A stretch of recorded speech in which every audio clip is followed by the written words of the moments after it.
अस्सलाम वालेकुम गाइस, कैसे हैं आप लोग। जैसे कि आप लोग जानते हैं कि हम लोग 9th की फिज़िक्स पढ़ा रहे हैं।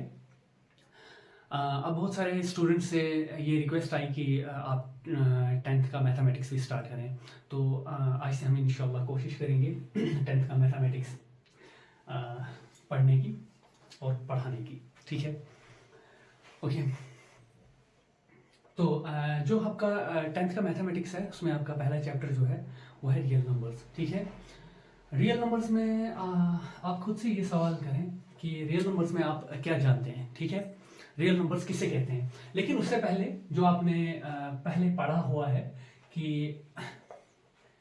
नेचुरल नंबर्स किसे कहते हैं, होल नंबर्स किसे कहते हैं, रैशनल और इरेशनल या इंटीजर्स किसे कहते हैं, ठीक है। ये नंबर्स आपने पढ़े होंगे। सबसे पहले नेचुरल नंबर्स कौन से नंबर्स होते हैं, एक थोड़ा सा इंट्रोडक्शन में देता हूँ क्योंकि ये आपने पढ़ा है, आपको पता होगा नेचुरल नंबर्स किसे कहते हैं और होल नंबर्स किसे कहते हैं या इंटीजर्स। देखिए, नेचुरल नंबर्स वो वाले नंबर्स होते हैं जो 1 से स्टार्ट होते हैं और फिर चलते जाते हैं, रुकते नहीं है, ठीक है।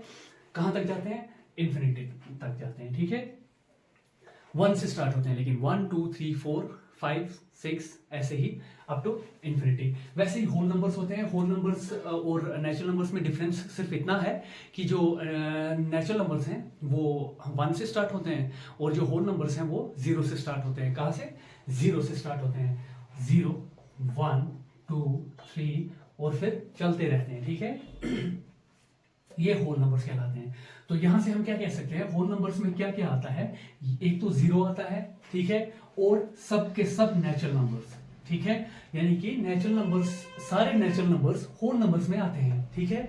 लेकिन सारे होल नंबर्स नेचुरल नंबर्स में नहीं आते हैं। क्यों नहीं आते हैं, क्योंकि नेचुरल नंबर्स में 0 नहीं है, ठीक है। 0 इसमें एक्सक्लूड किया जाता है, इंक्लूड नहीं किया जाता। 0 इंक्लूड किसमें होता है, होल नंबर्स में, ठीक है। यहां तक आपको क्लियर हो गया होगा, ठीक है। ये तो वो है जो आपने बेसिक्स पढ़ा हुआ है।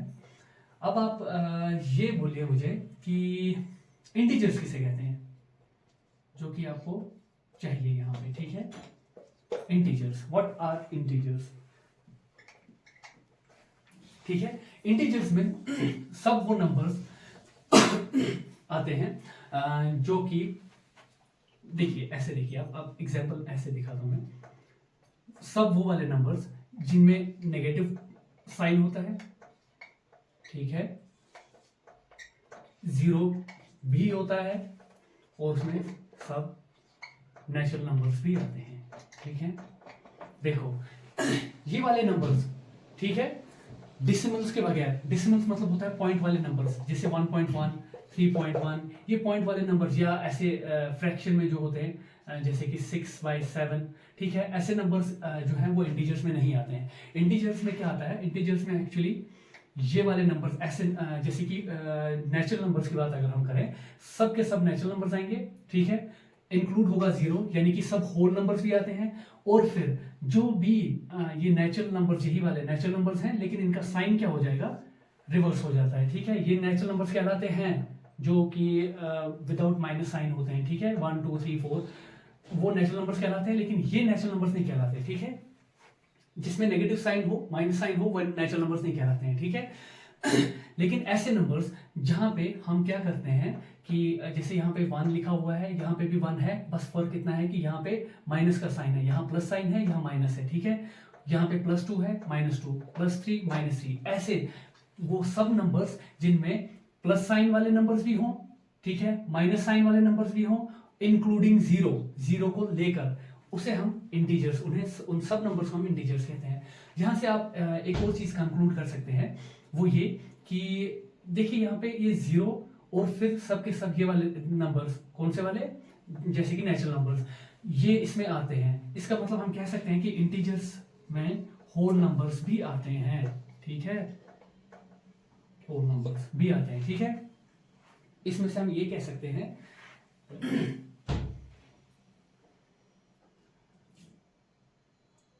all whole numbers are integers, ठीक है। आप समझ रहे हैं मेरी बात, सब होल नंबर्स इंटीजर्स होते हैं क्योंकि होल नंबर में आते हैं 0 1 2 3 एंड सो ऑन, ठीक है। और यही नंबर्स इंटीजर्स में भी आते हैं। इसका मतलब हम कह सकते हैं सबके सब होल नंबर्स जो होते हैं सबके सब वो इंटीजर्स होते हैं, ठीक है। एक चीज ये कंक्लूड होगी। दूसरी चीज यहां से हमें एक और चीज कंक्लूड होगी, वो ये कि all natural numbers are integers. All natural numbers are integers. समझ रहे हैं आप?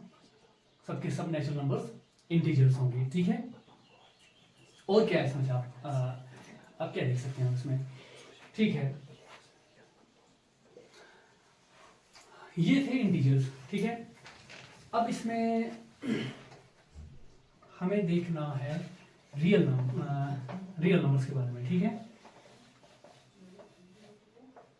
उससे पहले भी आपको पढ़ना होगा रैशनल नंबर्स के बारे में, ठीक है। अभी के लिए थोड़ा सा इसके बारे में जान लेते हैं, लेकिन डिटेल में बाद में पढ़ेंगे, ठीक है। रैशनल नंबर्स वो वाले नंबर्स होते हैं जो कि, ठीक है, वो बाद में देख लेते हैं। पी बाई क्यू वाले फॉर्म वगैरह वो बाद में देख लेंगे जब हम इसे डिटेल में पढ़ेंगे, ठीक है। रैशनल नंबर्स कौन से होते हैं वो हम उसी वक्त पढ़ेंगे। फिलहाल आप देखिए कि रैशनल नंबर्स भी एक किस्म के नंबर्स होते हैं, ठीक है। और इसी में आपके पास आ जाते हैं इर्रेशनल नंबर्स भी, ठीक है। इसी में है, इसी में मतलब कि रियल नंबर्स में, ठीक है। Irrational numbers, okay.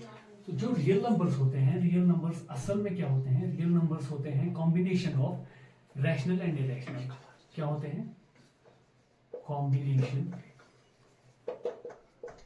Of rational and irrational number, ठीक है। रैशनल और इरेशनल में सबके सब आते हैं, जिसमें नेचुरल नंबर्स भी हैं, ठीक है, होल नंबर्स भी हैं, ठीक है। ऐसा भी लिख सकते हैं हम, ठीक है ना। और इसमें इंटीजर्स भी हैं, लेकिन इंटीजर्स में होल नंबर और नेचुरल नंबर दोनों आ जाते हैं, इसलिए हम इन दोनों के बदले इंटीजर्स लिखेंगे। आप समझ रहे मेरी बात?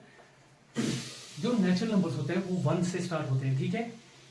कहने का सिर्फ इतना मतलब है कि वो 1 से स्टार्ट होते हैं और फिर इन्फिनिटी तक चलते जाते हैं। जो होल नंबर्स हैं वो 0 से स्टार्ट होते हैं, ठीक है। 0 1 2 3 4 5 6 7 8 ऐसे ही चलते रहते हैं, ठीक है। इंटीजर्स में सब के सब नेगेटिव वाले नंबर भी आते हैं, और इसमें देखो ये यहां से आता है, ठीक है, ओके। और इसमें आ जाता है 0 1 2 3 एंड सो ऑन। यहाँ पे और भी नंबर्स हैं जो कि माइनस में ही आते हैं, और यहाँ पे भी और भी नंबर्स हैं जो कि प्लस में आएंगे। यहाँ पे -4 -5 -6 -7 -8 भी आएगा। यहाँ से और भी नंबर्स आएंगे, जैसे 3 के बाद 4 5 6 7 8 9 सब नंबर्स आ सकते हैं। हमने यहाँ पे लेकिन 3 तक यहाँ पे लिखा है, ठीक है। ये सब इंटीजर्स हैं, ठीक है। अब रियल नंबर्स जो है वो कॉम्बिनेशन होता है रैशनल नंबर्स का और इरेशनल नंबर्स का, ठीक है। इसमें इंटीजर्स जो होते हैं, इंटीजर्स भी इंक्लूड हो जाते हैं, अलग से लिखने की जरूरत नहीं है, ठीक है। ये मैंने सिर्फ यहाँ इसको दिखाने के लिए ये लिखा, लेकिन ये इसके साथ लिखने की जरूरत नहीं है। असल में इसकी डेफिनेशन सिर्फ इतनी ही है, ठीक है। Combination of rational and irrational. अब ये देखना है कि रैशनल और इरेशनल होता क्या है, ठीक है। पढ़ ही लेते हैं, क्योंकि रैशनल और इरेशनल जो है ना वो आपने 9th क्लास में पढ़ा हुआ है, ठीक है। 9th में आपने अगर अच्छे से पढ़ा होगा तो फिर आपको ये समझने में आसानी होगी, ठीक है। रैशनल नंबर्स कौन से नंबर्स होते हैं? रैशनल नंबर्स ये वो वाले नंबर होते हैं जो P बाई Q फॉर्म में लिखे जाते हैं। P बाई Q फॉर्म में लिखे जाते हैं, लेकिन यहां कंडीशन क्या है? Q 0 नहीं होना चाहिए, where P and Q are integers। समझ रहे हैं आप? कहने का क्या मतलब है?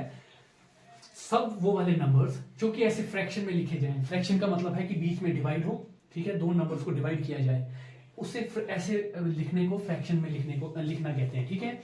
यहाँ पे क्या कहा जा रहा है कि कोई भी ऐसा ऐसे नंबर्स जिनको ऐसे फ्रैक्शन में लिखा जाए, लेकिन कंडीशन क्या है कि जो यहाँ डिनोमिनेटर में नंबर हो, ये वाला जो डिवाइड के ऊपर यहाँ लिखा जाता है ना, इसको न्यूमरेटर कहते हैं, ठीक है, पता होगा, वैसे आपको लिखने की जरूरत नहीं है। हाँ, और इसको डिनोमिनेटर कहते हैं। डिनोमिनेटर में जो भी नंबर होगा उसके लिए कंडीशन है जीरो नहीं होना चाहिए, ठीक है।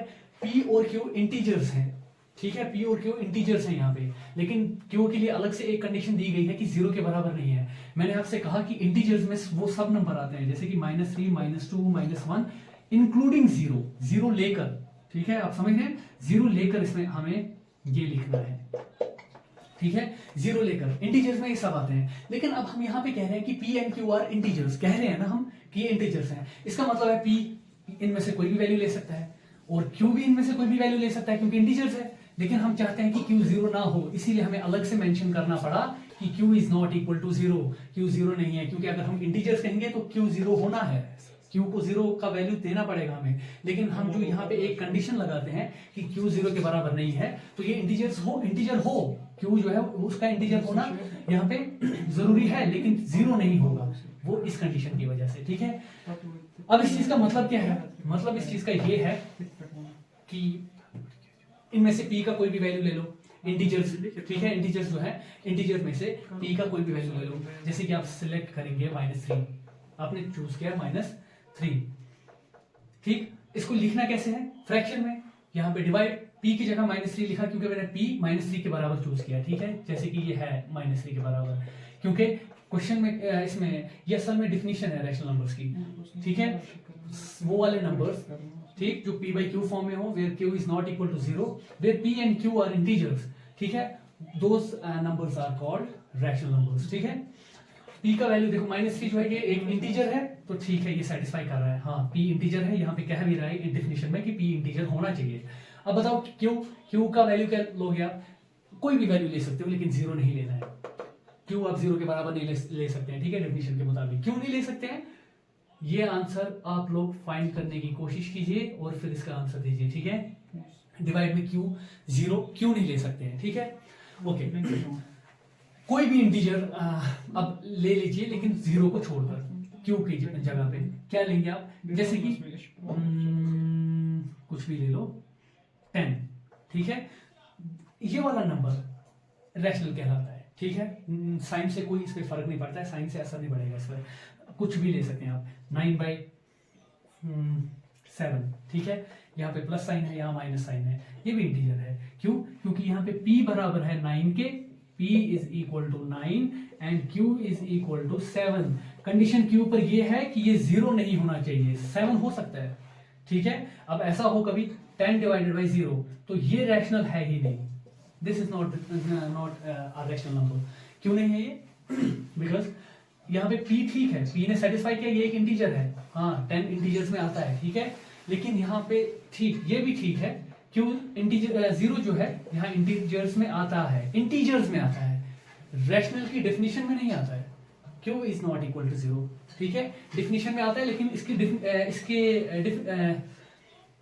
इंटीजर्स में आता है जीरो, लेकिन इसकी डेफिनेशन में नहीं आता है, इसकी डेफिनेशन में, रैशनल नंबर्स की डेफिनेशन में, ठीक है, तो ये रैशनल नंबर नहीं होगा, ठीक। कोई भी नंबर हो उसको अगर हम जीरो डिनोमिनेटर में जीरो लगाएंगे, वो रैशनल नहीं हो सकता, ये नंबर डिफाइन ही नहीं है, ठीक है, यहाँ पे कुछ भी लिख लो, 7/0, ठीक है। अब ऐसे लिखो आप 0/9, ठीक है, ये रैशनल है, क्या कहेंगे आप, ये बिल्कुल रैशनल है, क्यों, क्योंकि यहाँ पे p इंटीजर होना चाहिए, हाँ ठीक है, p पे कोई कंडीशन नहीं है, p पे हमें ये नहीं बोला है कि p जो है वो जीरो नहीं होना चाहिए, q के लिए कहा गया है कि वो जीरो नहीं होना चाहिए, p के लिए नहीं कहा गया है, p इंटीजर है, तो यहाँ जीरो जो है इंटीजर होता है, जीरो इंटीजर, जैसा कि अभी हमने पढ़ा, जीरो जो है वो इंटीजर है, हाँ 9 जो है ये भी इंटीजर है, ठीक है, और q, यहाँ पे q की जगह पे 9 है, देखो यहाँ पे p क्या है, p इज इक्वल टू 0 और q क्या है यहाँ पे, q is equal to 9, okay, q यहाँ पे 9 के बराबर है।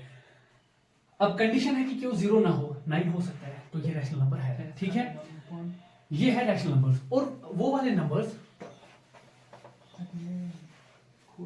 ये हम लोग सिर्फ थोड़ा थोड़ा सा ही इसके बारे में पढ़ रहे हैं, क्योंकि ये आपने पढ़ा होगा 9th में, ये आपने पढ़ा होगा 9th में इस पर जो उसमें भी शायद पहला चैप्टर रियल नंबर्स है, वहाँ से आप फिर से देख सकते हैं, अगर आप रिवाइज करना चाहें वहाँ से रिवाइज कर सकते हैं, ठीक है। इरेशनल नंबर वो नंबर्स होते हैं जो कि रैशनल ना हो। The numbers which are not rational are irrational numbers, ठीक है। इरेशनल नंबर्स की हम ये भी एग्जांपल ले सकते हैं कि वो नॉन टर्मिनेटिंग होते हैं और नॉन रिपीटिंग होते हैं, ठीक है। ठीक है, वो हम तब देखेंगे जब हम उसके बारे में डिटेल में पढ़ेंगे, ठीक है। आपको रियल नंबर्स में और है क्या, ये था थोड़ा इंट्रोडक्शन इसके बारे में। असल में यहाँ पे जो आपको पढ़ना है वो है यूक्लिड्स डिवीजन लेमा, ठीक है। क्या है यूक्लिड्स डिवीजन लेमा? क्या होता है ये? देखिए, ये एक थ्योरम है,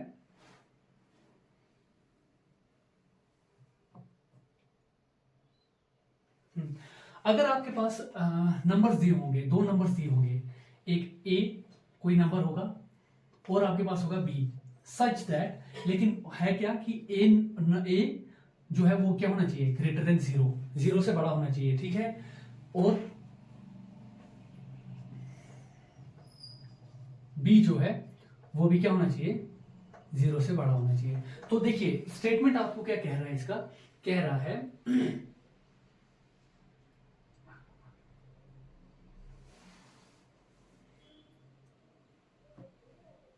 ओके, तो स्टेटमेंट आपको कह रहा है कि अगर आपके पास दो नंबर्स हैं ए और बी, ठीक है, सच दैट ए जो है वो ग्रेटर देन 0 है, ग्रेटर देन 0 होना चाहिए, नेगेटिव में नहीं, माइनस वाले नहीं, ठीक है, और बी भी आपके पास ग्रेटर देन 0 है, तो ये इक्वेशन सेटिस्फाई होती है।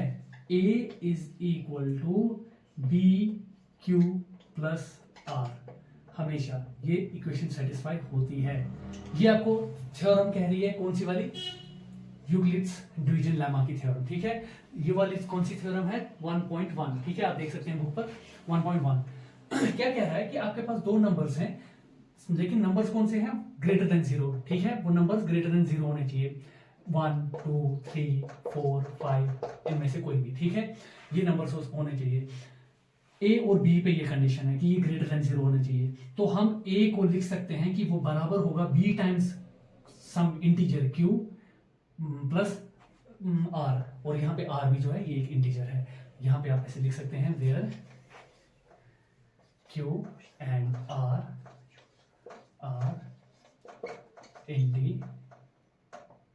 इंटीजर्स, ठीक है, वो क्या है, इंटीजर्स हैं।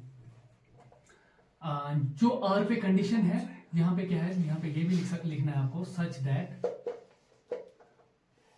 आर इज ग्रेटर और लेस देन 0, आर का वैल्यू जो है ना वो या तो 0 से बड़ा हो, ये वाली साइन आपको तो पता ही होगी ना, जैसे यहाँ पे कोई नंबर है, आप नंबर यहाँ पे लिखेंगे 10, यहाँ पे लिखेंगे 9, तो आप कैसे दिखाएंगे ग्रेटर कौन सा है और स्मॉलर कौन सा है, जो ग्रेटर होता है उसकी तरफ से ये, उसकी तरफ ये बड़ा मुंह, ठीक है, यहाँ पे ये बड़ा मुंह किसकी तरफ है, आर की तरफ है ना, तो आर ग्रेटर है, ठीक है। आर इज ग्रेटर देन और इक्वल टू 0, या तो आर 0 के बराबर हो सकता है या ग्रेटर देन 0 हो सकता है, ठीक है, कंडीशन सिर्फ इतनी ही है, ठीक है। और R is less than B, R का वैल्यू लेस देन बी होना चाहिए। देखिए ये थ्योरम कह रही है, कौन सी वाली, 1.1 की, ठीक है, इसे कहते हैं यूक्लिड्स डिवीजन लेमा, ठीक। क्या कह रहा है ये, फिर से आप सुनिए कि अगर आपके पास दो इंटीजर्स होंगे, ठीक है, जो कि ग्रेटर देन 0 होंगे, जैसे कि यहाँ पे हम दो इंटीजर्स ले रहे हैं ए और बी, ग्रेटर देन 0 है, ठीक है, तो उस वक्त क्या होगा, ये वाला ए है और ये वाला बी है, ये वाली इक्वेशन सेटिस्फाई करेंगे, ये कह रही है ये थ्योरम, ठीक है। कौन सी इक्वेशन सेटिस्फाई करेंगे, ये वाली, जिसमें ए ये वाला ए है, बी इसमें ये वाला बी है, और क्यू और आर क्या है, इंटीजर्स हैं, ठीक है, क्यू और आर इंटीजर्स हैं, कोई भी वैल्यू हो सकता है, प्लस वाले भी माइनस वाले भी इंक्लूडिंग 0, ठीक है, सच दैट। लेकिन यहाँ पे एक और चीज का ख्याल रखना है कि आर जो है इसका वैल्यू क्या होना चाहिए, या तो ये 0 के बराबर होगा, इस पे कंडीशन है कि ये 0 के बराबर हो सकता है, ठीक है, जीरो से ज्यादा भी हो सकता है, लेकिन बी से हमेशा क्या रहेगा, कम। बी कौन है, ये वाला नंबर जो आपको दिया होगा एग्जाम में, ठीक है, वो आपको वहां पे मिल जाएगा। हम इस पे जब एक्सरसाइज करेंगे तब आपको ये और अच्छे से क्लियर होगा। फिलहाल ये स्टेटमेंट था इसका, आपकी बुक में अच्छे से स्टेटमेंट भी लिखा हुआ है, आप वहां से पढ़ भी सकते हैं स्टेटमेंट को, लेकिन समझना क्या है उसमें, वो ये था जो मैंने अभी आप लोगों को समझाया। ये अभी के लिए इंट्रोडक्शन था। इंशाल्लाह हम कल से एक्सरसाइज करेंगे और फिर आपको ये अच्छे से समझ में आएगा कि आपको ये अप्लाई कैसे करना है, ठीक है। ये थ्योरम तो आपके पास है, थ्योरम आपके पास है, लेकिन अप्लाई करनी आनी चाहिए, कैसे अप्लाई करनी है, ठीक है। तो ये आज के लिए इतना ही था। Okay, thank you.